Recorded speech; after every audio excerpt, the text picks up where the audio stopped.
Ever wonder if a story can get better the second time around? It's a bold claim, but some television adaptations don't just translate books to the screen. They elevate them in and we're diving into a world where showrunners took beloved novels and crafted something truly special, expanding on characters, plot lines, and themes in ways the original text simply couldn't top beyond. And let's explore how these shows went beyond the page. The Leftovers originally covered events within the first season of the book.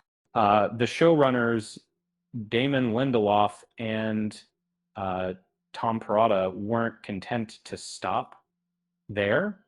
They expanded the narrative, diving into original storylines that explored grief and faith with a surreal intensity. Critics hailed this bold move, praising the series for delivering a conclusion far more resonant than the books. Jeff Lindsay introduced Dexter Morgan in his novels, but the HBO series grounded the character in a reality the later books abandoned. Michael C. Hall's nuanced performance brought a chilling sympathy to the vigilante killer.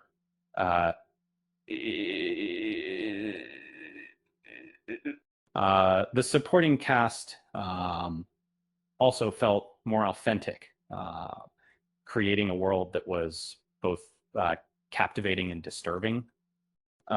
Garth Ennis's The Boys comic was known for its shock value and cynicism. The Amazon adaptation refined this satire, targeting corporate culture and superhero celebrity worship. Eric Kripke humanized characters like Butcher and Homelander, adding emotional weight to the story's explosive action. Margaret Atwood's The Handmaid's Tale ended where the first season of the show began. The series expanded the world of Gilead, exploring the lives of other handmaids and the political machinations within Elizabeth Moss's performance, as Offred added layers of defiance to the character, transforming the personal journal into a harrowing ensemble drama. Luke Jennings' novella compilation introduced the character of Villanelle. Phoebe Waller-Bridge adapted the material, emphasizing the obsession between Villanelle and Eve.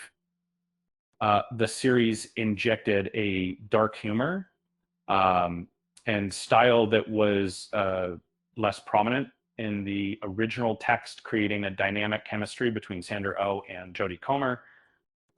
Candace Bushnell's Sex and the City began as a collection of columns. The HBO series constructed a cohesive narrative around female friendship. Darren Star focused on character development, turning archetypes into fully realized women, and creating a cultural phenomenon. Cecily Vaughn Seegazar series Gossip Girl series was popular with young adults, and the television adaptation aged up the characters and focused on the family dynasties of the Upper East Side. The writers streamlined the plot lines, creating a rapid-paced teen soap opera with an iconic visual style. A similar LJ was Unguilty, and that was that Smith's The Vampire Diaries trilogy focused on supernatural romance. The CW adaptation modernized the setting and deepened the mythology surrounding the Salvatore brothers. The showrunners expanded the lore, adding complex villains and historical flashbacks, maintaining a consistent tone throughout. Piper Kerman's memoir detailed her time in prison. Uh, he introduced this scene on just Slater, and Genji Kohan adapted the account into a dramatic series focusing on the entire prison population. Uh, the show used the protagonist to tell diverse stories of women from various backgrounds, blending comedy and tragedy in a unique way. Leanne Moriarty's Big Little Lies was set in Australia. The miniseries condensed the narrative, heightening the tension and mystery surrounding the Tritianite murder. Jean-Marc Vallée directed the series with a visual language that emphasized the unspoken trauma of the characters. And H.G. Bissinger's book about high school football in Texas was a factual account. The series utilized a documentary filming style to capture the raw emotion of the community. Jason Katims focused on family dynamics and the pressure on young athletes with great empathy. Thomas Harris introduced Dr. Hannibal Lecter in his novels. Brian Fuller adapted the characters to create a visually stunning psychological horror series. The show focused on the complex relationship between Will Graham and Hannibal, reinventing the famous villain. And another scene is Walter Tevis's novel about a chess prodigy was set in the 80s. The limited series visualized the protagonist's intense mental struggles through dynamic cinematography. Anya Taylor-Joy captured Beth Harmon's isolation and genius with minimal dialogue, turning the internal game into a thrilling spectator sport. Sally Rooney's novel explored the romance between Marianne and Connell. The series translated the internal monologues into intimate visual storytelling. Lenny Abrahamson and Hetty McDonald directed the episodes with a sensitivity that amplified the emotional stakes. Gillian Flynn's debut novel was a dark thriller. The miniseries utilized quick edits and visual cues to represent the fractured psyche of the main character. Amy Adams delivered a performance that captured the destructive nature of Camille Preaker, creating a suffocating atmosphere. John Douglas and Mark Olshaker's book was a factual account of criminal profiling. David Fincher produced the series to focus on the development of behavioral science at the FBI. The show dramatized the interviews with serial killers, creating immense psychological tension. Elmore Leonard's short story introduced Raylan Givens. This series expanded this brief narrative into a long-running crime saga. The writers captured Leonard's unique dialogue rhythm while fleshing out the antagonist, Boyd Crowder. Lev Grossman's trilogy was often described as Harry Potter for adults.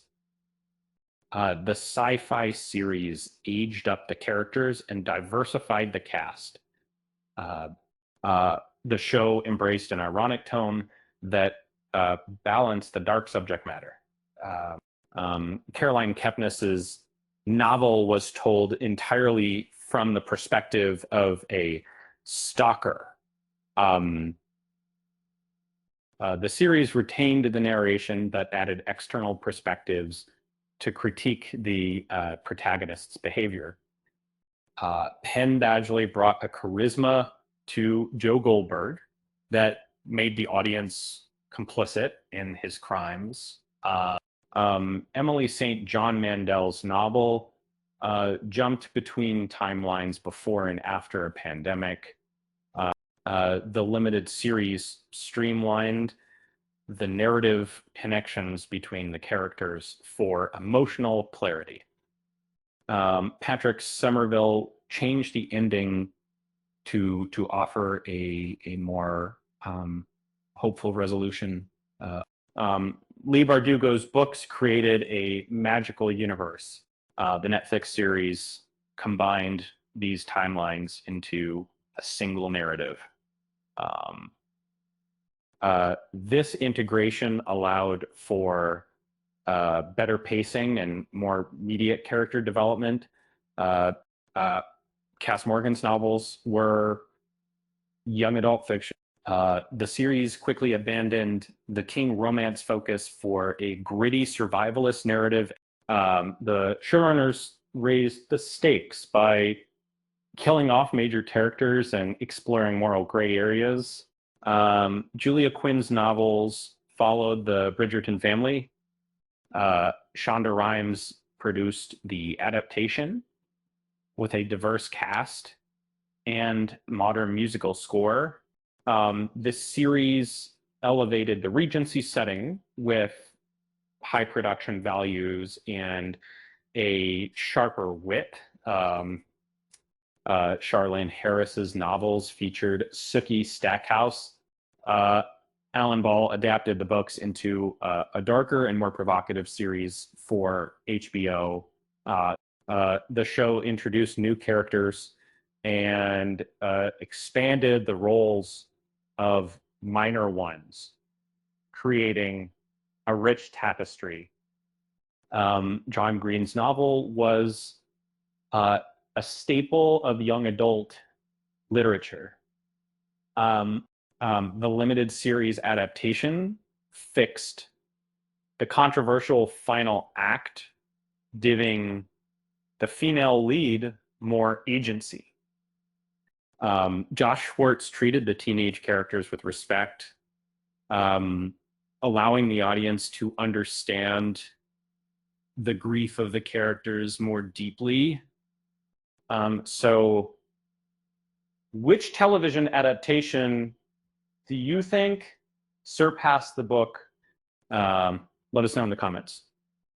With that said, thanks for watching, and until next time,